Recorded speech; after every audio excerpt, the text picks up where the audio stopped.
De Montevideo para toda América, TV Libre. El poder de la gente.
Buenas noches, muy bienvenidos a esta página 58 que comenzamos hoy, como siempre, con los temas de actualidad.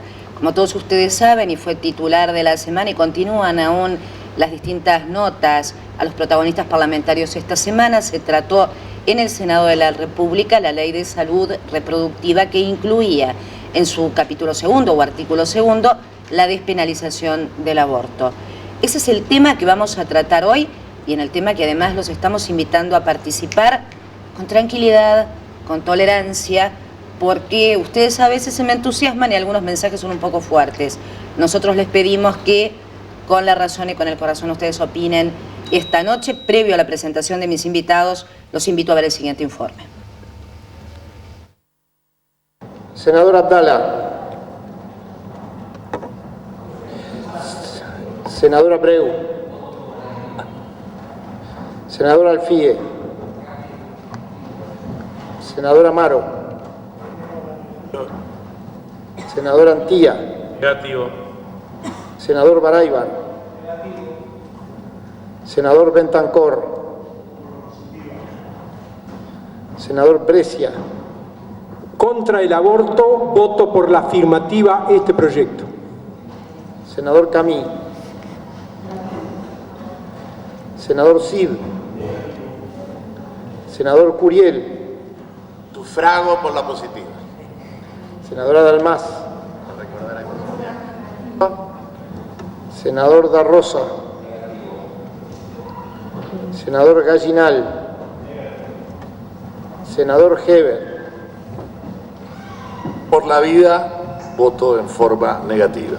El Senado de la República aprobó una nueva ley de salud sexual y reproductiva, pero en una votación reñida resolvió quitar el artículo que permitía la interrupción del embarazo durante las primeras 12 semanas de gravidez. La votación de la cuestión del aborto terminó igualada en 15 votos con una abstención. En tanto, el resto de la iniciativa fue aprobada mayormente por consenso. El diputado Washington Abdala, que suplía al senador Julio María Sanguinetti, que le vino la concepción, situaciones de penuria económica, sociales, familiares o etarias. Para que el aborto no sea penalizado, afirmaba el texto legal. La legislación vigente en Uruguay desde 1938 solo admite la interrupción del embarazo en caso de violación o riesgo de vida de la madre y establece penas de prisión para los autores de abortos, consentidos o no. Es una práctica cruel la penalización del aborto, porque en definitiva estamos agregando castigo a aquellas mujeres pobres, como usted bien decía, que son justamente las únicas que sufren la sanción, porque como usted bien decía, aquella persona que tiene medios va a una clínica privada, donde obviamente va a ser respetada su privacidad, su confidencialidad, o si no se va al exterior a practicarse un aborto. Va a ser bien atendida, con buena praxis. Exactamente. En cambio, la mujer pobre, además de hacérselo en condiciones inseguras, se ve además criminalizada. En ámbitos parlamentarios se maneja una cifra de 33.000 abortos por año, pese a la legislación, con alrededor de 12 muertes debido a las condiciones inadecuadas en que suelen realizarse la mayoría de las mismas. La votación registró manifestaciones previas en la explanada legislativa de las distintas organizaciones sociales y religiosas, pero no generó reacciones efusivas ni gritos a la hora de conocer los resultados de la votación parlamentaria. En caso de que el capítulo rechazado fuera aprobado en la Cámara de Diputados y la Cámara de Senadores lo volviera a rechazar, sería muy difícil entonces reunir el apoyo de los 2/3 de la Asamblea General necesarios para su aprobación. Según sondeos previos, se estima que varios diputados de los partidos tradicionales darán su apoyo en la Cámara Baja. En tanto, en la bancada de gobierno, los diputados Daniela Paisé y Juan Andrés Roballo votarán en contra. Y el diputado Diego Canepa analiza si se retira de sala, al igual que Washington Abdala, o ingresa su suplente.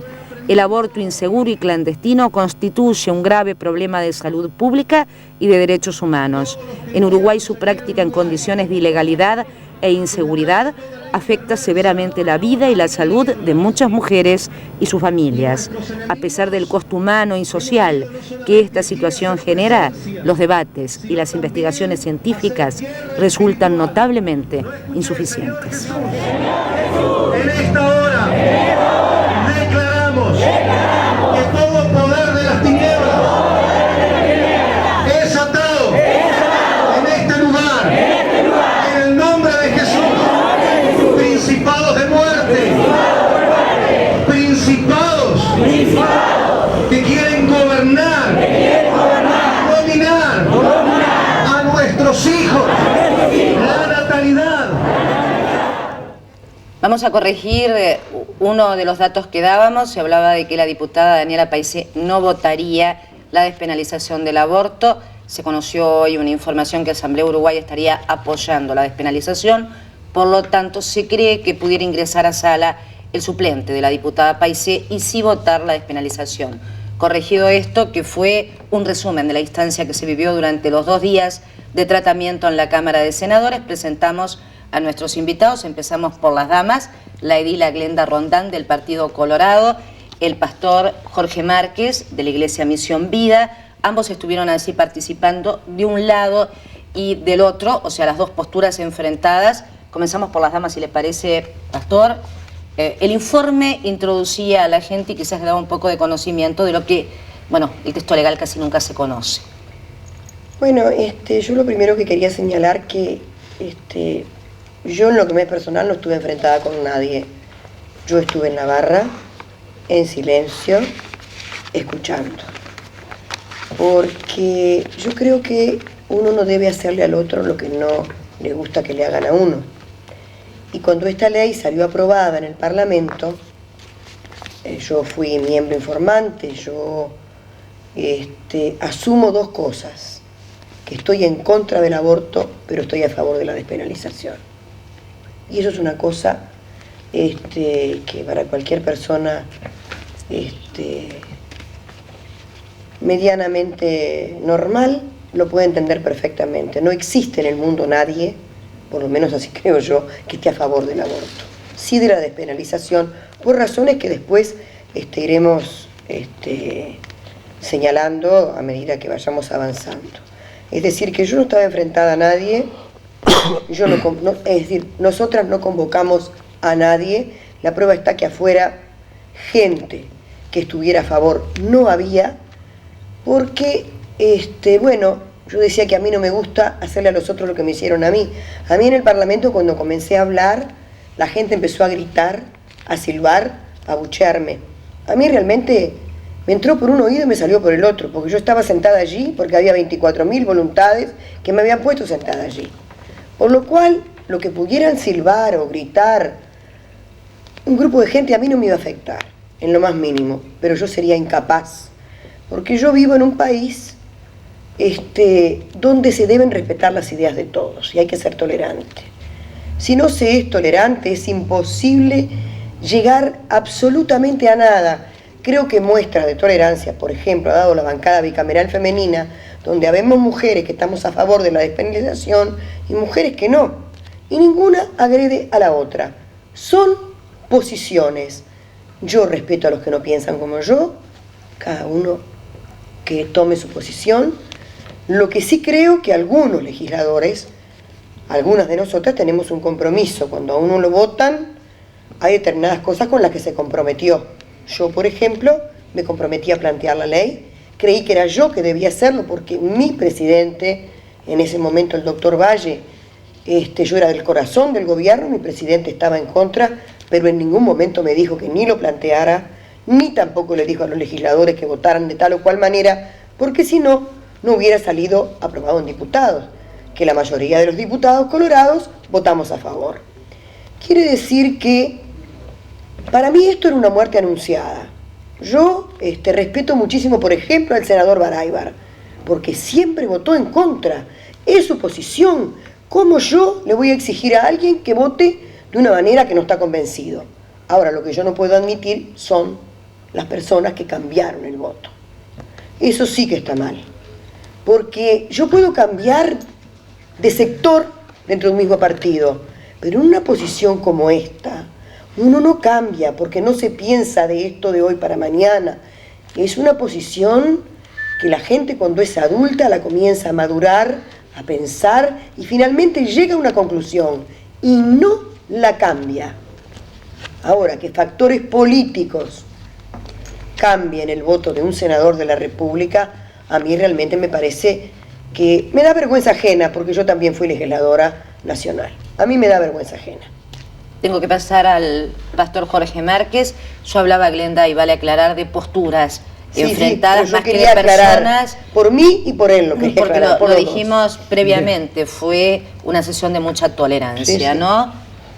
Bien, yo tendría que pertenecer entonces a los no tan normales, porque el lenguaje de que estoy en contra del aborto y a favor de la despenalización no lo entendemos. Hay un grupo de gente en el país que no entiende ese tipo de lenguaje. El aborto es un tema trascendental, es un tema importante y consideramos que no se puede estar en contra del aborto y a favor de su despenalización. Es un lenguaje que lo entendemos contradictorio. Para mí el problema más importante a partir de ahora no es el tema de los artículos que no han sido aprobados, sino lo que resta de este proyecto de ley.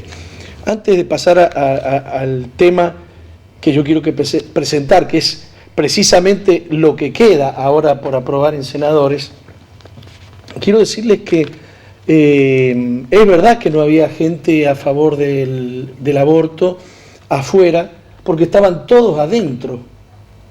A mí me quitaron mi celular, a mí me quitaron papeles que tenía en el bolsillo, a un edil le sacaron las botas, y cuando entramos adentro, los mismos policías nos dijeron que habían 100 personas que habían entrado por los despachos de los senadores.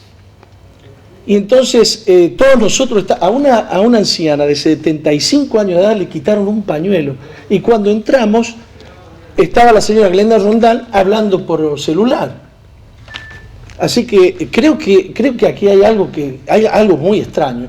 La misma policía nos dijo, miren, por acá han entrado 60, los que estamos afuera esperando que nos revisen, se trató que nos también palpen. de separar a ambos grupos para evitar y bueno, cualquier pero cuando tipo llegamos de... adentro, todas estaban con sus pañuelos, con sus carteras y con sus celulares. Entonces, aquí hay cosas extrañas. Hay cosas muy extrañas. Habían carteras por todos lados. Yo no tenía. Y habían celulares. No tenía por qué tener.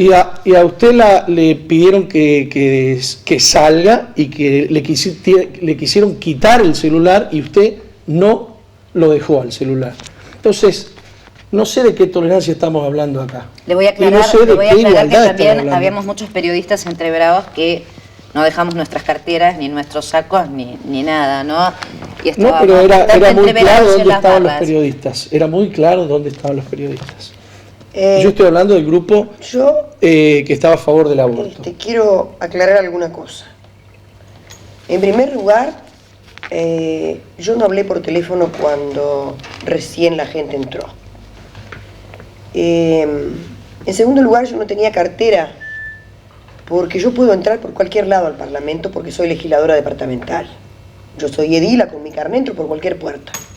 Yo hablo por mí, no por los demás. Yo asumo mis responsabilidades. Yo entré sin cartera porque la cartera la dejé en el despacho, ni siquiera de una senadora. La dejé en el despacho de un diputado, compañero mío. Punto. ¿No? ¿Para qué quería la cartera? Para que me molestara, para que me incomodara. Sí tenía el celular. Pero tenía el celular, por una razón que sé que toda la gente va a entender. Yo tengo un papá que tiene 91 años, gracias a Dios. Y tengo 2 nietos que son huérfanos de padre, o sea, de mi hijo mayor. Por lo cual yo no puedo estar desconectada de mi casa. Porque hay mucha gente que cree que cuando uno hace política y lo demás se terminó. No, no es así. La primera obligación que tengo yo es mi familia. Esa es la primera. Por lo cual yo sin celular no puedo ir a ningún lado. Ni tampoco llamé yo. A mí me llamaron al celular. Y yo contesté.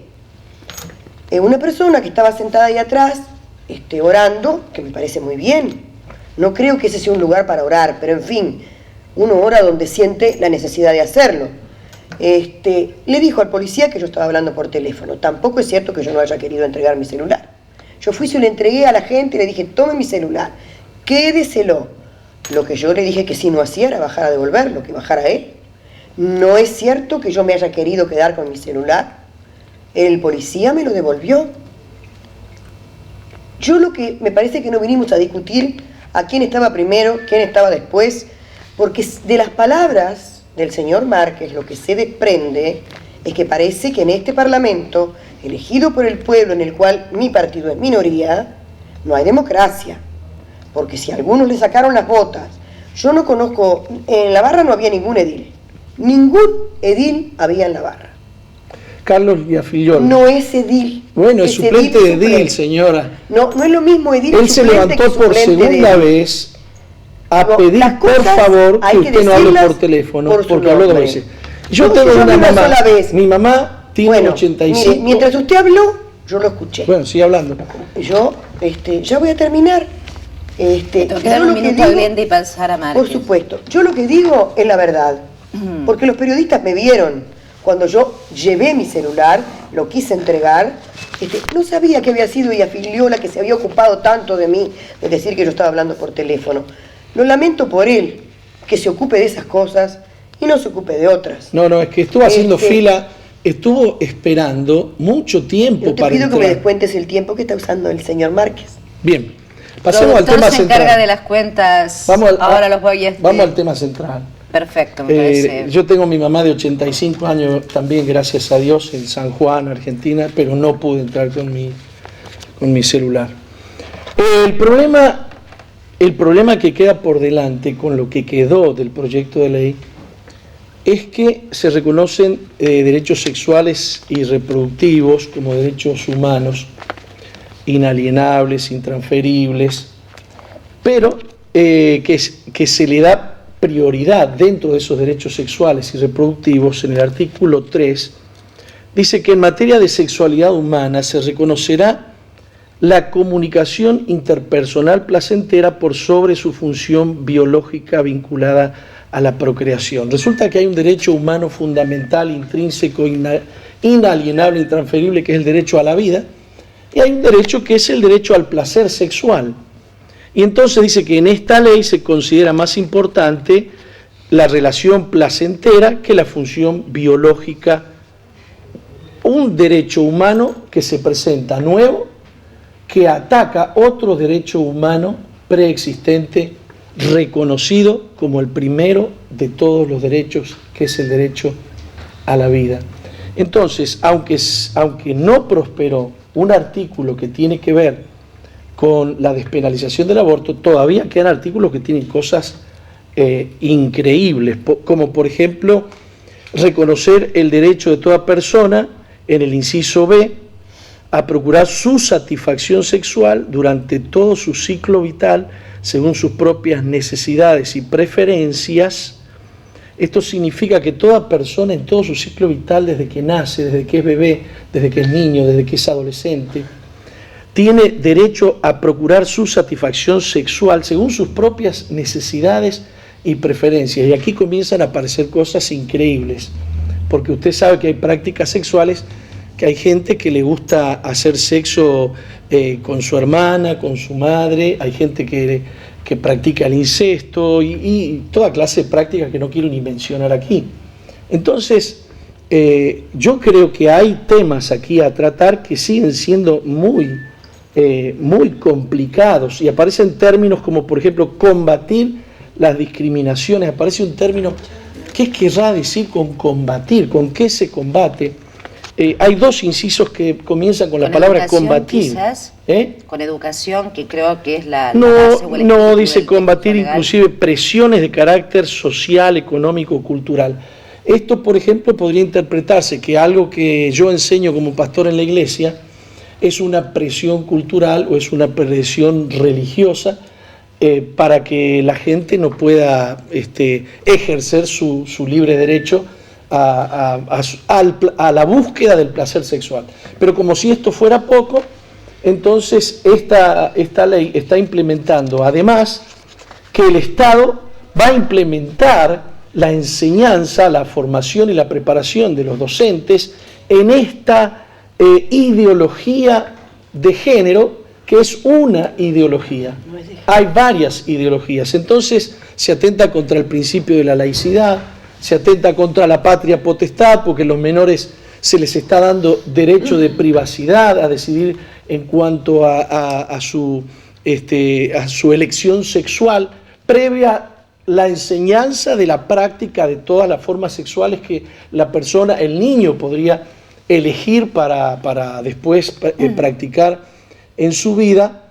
Y hay otra cantidad de elementos que tienen que ver con una especie de atropello que nosotros vemos, y es que el Estado se está haciendo cargo de la conciencia de nuestros niños, de nuestros hijos, y se está haciendo cargo de la conciencia, de la creencia, de la cultura de los padres. Los padres tienen el derecho a la patria potestad y los padres tienen derecho a decidir la educación que quieren para sus hijos y a decidir lo que no quieren, porque son los responsables de los niños menores. Tengo que pasar a la señora Rondán, 2 minutos para cada uno antes de la pausa, me dice producción. Bueno, yo lo primero que quiero decir es que vivimos en un estado laico. Yo a mi función de legisladora departamental. Los curas, los pastores, a la iglesia, a cuidar los bienes espirituales. Nosotros a legislar, que para eso nos votó la gente. Y a los pastores, a los curas, como yo no sé cómo los eligen, pero de alguna manera los habrán elegido para guiar a sus fieles. Eso es lo primero. La segunda cosa, en primer lugar, sería un disparate pensar que se puede inferir de ahí que un bebé pueda disfrutar de placeres sexuales.